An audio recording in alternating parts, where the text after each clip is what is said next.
আদম আলাইহিস সালামকে সৃষ্টি করার পরে আল্লাহ পাক যখন তাকে জান্নাতের মধ্যে রাখলেন, এখন আদম আলাইহিস সালামের একটু একাকিত্ব অনুভব হয়।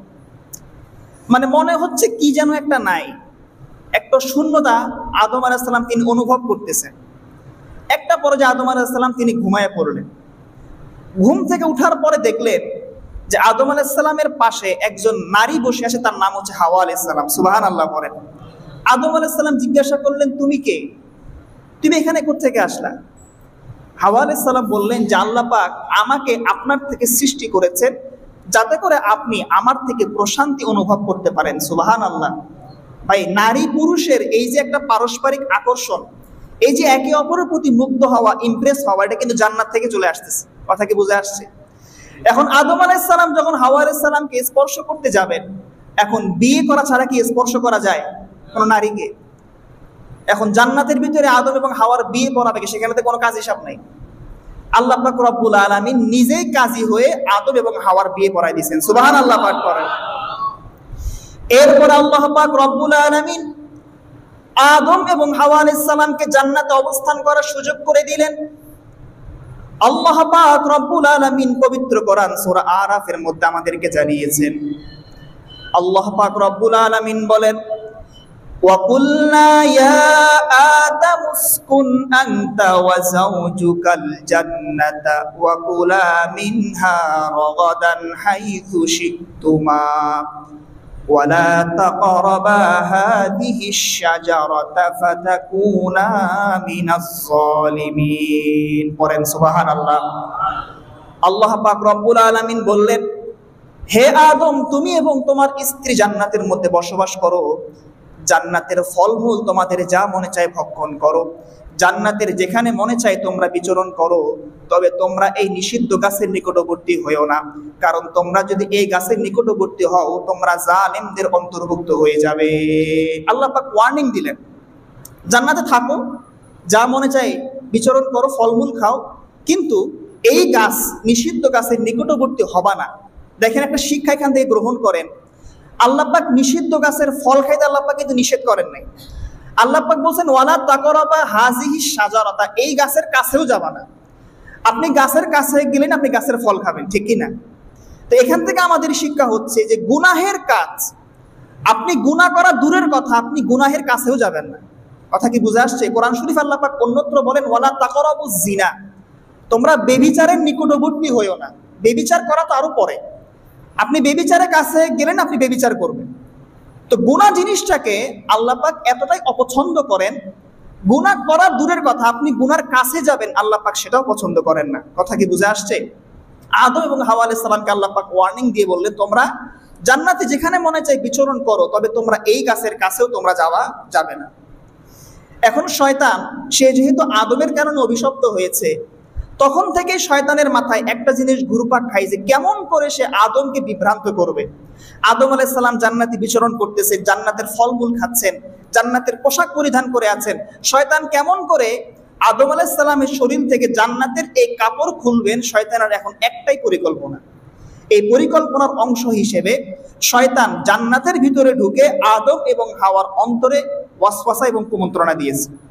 দেখেন, আল্লাহ পাক রব্বুল আলামিন বলতেছেন, আল্লাহ পাক রব্বুল আলামিন জানালেন, ফাওয়াসওয়াসা লাহুমাশ শাইতানু লিয়ুবদিয়া লাহুমা মা ফুরিয়া আনহুমা মিন সাওআতিহিমা ওয়া ক্বালা মা নাহাকুমা রাব্বুকুমা আন হাযিহিশ শাজারাতি ইল্লা আন তাকুনা মালাকাইনি আও তাকুনা মিনাল খালিদিন। শয়তান জান্নাতের মধ্যে প্রবেশ করে আদম এবং হাওয়ার অন্তরে ওয়াসওয়াসা এবং কুমন্ত্রণা দেয়। শয়তান আদম আলাইহিস সালামের কাছে গিয়ে বলে, আল্লাহ পাক তোমাদেরকে এই গাছের নিকটবর্তী হতে নিষেধ করেছেন, কেন তোমরা জানো? কারণ তোমরা যদি এই গাছের কাছে যাও, এই গাছের ফল খাও, হয়তোবা তোমরা ফেরেশতা হয়ে যাবে, অথবা তোমরা চিরস্থায়ী জান্নাতের অধিবাসী হয়ে যাবে। সুবহানাল্লাহ পাঠ করেন। এখন শয়তান যে এই কুমন্ত্রণা দিচ্ছে, মূলত শয়তানের উদ্দেশ্য হচ্ছে যে আদম আলাইহিস সালামের শরীর থেকে জান্নাতের কাপড় খুলে আদম আলাইহিস সালামকে উলঙ্গ করে ফেলা। নাউজুবিল্লাহ পাঠ করেন। আদম আলাইহিস সালামকে শয়তান বলে যে আল্লাহ পাক তো আপনাদেরকে পাঠাবেন দুনিয়াতে, বানাইছেন দুনিয়ার জন্য, আপনারা যদি এই গাছের ফল খান তাহলে আপনারা আর কোনোদিন জান্নাত থেকে বের হবেন না। এই কথা বলার পরে আদম এবং হাওয়া তারা শয়তানের কুমন্ত্রণায় পড়ে গিয়েছে এবং শয়তানও নিজের দাবিকে পাকাপুক্ত করার জন্য কসম খাচ্ছে।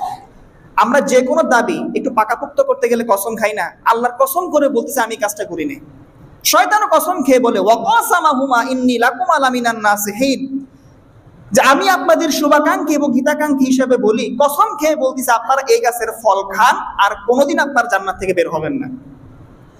যখন শয়তান এমনটা বলেছে ফাদাল্লাহুমা বিগুরুর, আল্লাহ বলেন আদম এবং হাওয়া উভয়ে শয়তানের কুমন্ত্রণা এবং ওয়াসওয়াসার মধ্যে পড়ে গিয়েছে। ফালাম্মা যাকাশ শাজারাতা বাদাত লাহুমা সাওআতুহুমা ওয়া তাফিকা ইয়াখসিফানি আলাইহিমা মিন ওয়ারাকিল জান্নাহ, যখন তারা সেই নিষিদ্ধ গাছের নিকটবর্তী হলো আদম এবং হাওয়া, এবং যখন তারা সেই গাছের ফল ভক্ষণ করলো, অটোমেটিক তাদের শরীর থেকে জান্নাতের কাপড়গুলো খুলে পড়ে গেল। নাউজুবিল্লাহ পাঠ করেন। আদম এবং হাওয়া তড়িঘড়ি করে জান্নাতের গাছের যে পাতা আছে সেগুলোকে সংগ্রহ করে নিজের লজ্জাস্থানকে তারা ঢেকেছে। কথা কি বুঝে আসছে? আল্লাহ পাক রব্বুল আলামিন ডাক দিয়ে বলেন ওয়ানাদাহুমা রাব্বুহুমা আলাম আনহাকুমা আন তিলকুমাশ শাজারা, হে আদম এবং হাওয়া, আমি কি তোমাদেরকে নিষেধ করি নাই তোমরা এই গাছের নিকটবর্তী হবে না? ও আকুল্লাকুমা ইন্নাশ শাইতানা লাকুম আদুউম মুবিন, আমি কি তোমাদেরকে বলি নাই তোমাদের জন্য শয়তান হচ্ছে প্রকাশ্য দুশমন? ঠিক কিনা বলেন? তো এখান থেকে একটা শিক্ষা গ্রহণ করেন, শয়তানের প্রথম যেই মিশন যেটাকে সে বাস্তবায়ন করেছে সেটা হচ্ছে আদম এবং হাওয়ার শরীর থেকে সে কাপড়কে খুলে উলঙ্গ করে দিয়েছে। কথা কি বুঝে আসছে? শয়তানের প্রথম মিশন ছিল বেহায়াপনা এবং উলঙ্গপনা। আজকে শয়তানের এই মিশন আমাদের দেশের কিছু মানুষ বাস্তবায়ন করে, আছে না নাই বলেন? সুন্দরী প্রতিযোগিতার নামে সুন্দরী মেয়েদেরকে এনে নিজের দেহকে প্রদর্শন করিয়ে মানুষের সামনে উপস্থাপন করিয়ে আজকে আমার দেশের কিছু মানুষ আমার দেশের নারীদেরকে বেহায়াপনা এবং লজ্জার দিকে ঠেলে দিচ্ছে। ঠিক কিনা বলেন? নাউজুবিল্লাহ, অবস্থাটা এমন হয়ে গিয়েছে, যেই নারী আজকে যত বেশি ছোট পোশাক পরতে পারে, উলঙ্গ হয়ে চলাফেরা করতে পারে, সে আজকে তত বড় সেলিব্রিটি। নাউজুবিল্লাহ পাঠ করেন। অথচ আপনি কেমন পোশাক পরিধান করবেন, আপনার শরীরের পোশাকটা কেমন হবে, সেটার সাজেশন পবিত্র কোরআনে আল্লাহ পাক রব্বুল আলামিন আমাদেরকে দিয়েছেন। আল্লাহ পাক রব্বুল আলামিন জানালেন ইয়া বানি আদম ক্বাদ আনজালনা আলাইকুম লিবাসান ইউয়ারি সাওআতিকুম ওয়া রিশা ওয়া লিবাসুত তাকওয়া যালিকা খায়রুন যালিকা মিন আয়াতিল্লাহি লাআল্লাহুম ইয়াযাক্কারুন। পড়েন সুবহানাল্লাহ। আল্লাহ পাক বললেন হে আদম সন্তান, আমি আল্লাহ পাক তোমাদের জন্য দুনিয়ার জমিনে পোশাককে অবতীর্ণ করেছি যাতে করে তোমরা পোশাকের মাধ্যমে নিজের লজ্জাস্থানকে ঢাকতে পারো, সতরকে তোমরা আবৃত করতে পারো। আর তোমাদেরকে আমি আল্লাহ পাক যত পোশাক দিয়েছি সর্বোত্তম পোশাক হলো লিবাসুত তাকওয়া, তাকওয়া এবং খোদাভীতির পোশাক। সুবহানাল্লাহ পাঠ করেন। এখন প্রশ্ন হচ্ছে যে হুজুর লিবাসুত তাকওয়া, তাকওয়ার পোশাক মানে? মুফাসসিরিনে কেরাম বলেন তাকওয়ার পোশাক মানে হচ্ছে এমন পোশাক যে পোশাক গায়ে দিলে আপনার দ্বারা আল্লাহ পাকের ভয় প্রকাশ পায়। সুবহানাল্লাহ পাঠ করেন। এখন বলেন দিকে, আপনি যদি ছোট পোশাক পরেন বা আপনি যদি আপনার সতর্কে না থাকেন বা আপনি এমন পোশাক পরলেন যেই পোশাক দ্বারা উলঙ্গপনা প্রকাশ পায়, এটার দ্বারা কি আল্লাহ পাকের ভয় আসবে? বলেন। কিন্তু আজকে তো মাশাআল্লাহ আমাদের দেশের নারী যারা আছে, আমাদের মা বোনরাও অনেকে আছে, দেখবেন তারা বিভিন্ন নায়িকাদেরকে তারা অনুসরণ করে, আছে না? অমুক নায়িকা এমন একটা ড্রেস পরছে, এই ড্রেসটা এবার ঈদে মার্কেটে উঠছে, আমি আব্বু এটাই কিনবো। ঠিক কিনা বলেন? ওই ড্রেসটাই তারা কিনে। অথচ এই ড্রেসগুলো পরার মাঝে, কোন নায়ক নায়িকাদের অনুসরণ করার মাঝে আমি আপনার জীবনে কোনো কল্যাণ আছে? বলেন।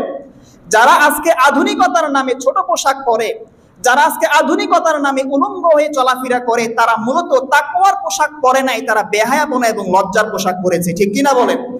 আচ্ছা, একটা প্রশ্নের উত্তর দিবেন। পৃথিবীতে একমাত্র মানুষ ছাড়া পোশাক পরে আর কোনো জন্তু জানোয়ার পৃথিবীতে আছে? হাঁস মুরগি কি পোশাক পরে? আপনার ঘরের পোষা বিড়াল পোশাক গায়ে দেয়, গরু ছাগল পোশাক পরে। একমাত্র পোশাক আল্লাহ পাক দিয়েছেন বিশেষভাবে আল্লাহ পাক মানুষকে, কারণ মানুষ হচ্ছে আশরাফুল মাখলুকাত। সুবহানাল্লাহ পাঠ করেন। মানুষের ভিতর লজ্জা এবং শরম আছে। সুতরাং আজকে যারা আধুনিকতার নামে ছোট পোশাক পরে বা যারা উলঙ্গ হয়ে চলাফেরা করে, তারা দেখতে মানুষের মতো হলেও এরা সবগুলো হচ্ছে মানুষরূপী জানোয়ার। ঠিক কিনা বলেন? কথা কি বুঝে আসছে? তো সুতরাং এমন পোশাক গায়ে দিবেন যে পোশাকের দ্বারা আপনার সতর আবৃত হয়, আপনার দ্বারা আল্লাহ পাকের ভয়ভীতি প্রকাশ পায়। আল্লাহ পাক রব্বুল আলামিন আমাদের সকলকে উলঙ্গপনা বেহায়াপনা থেকে হেফাজত করুন, সকলে বলি আমিন।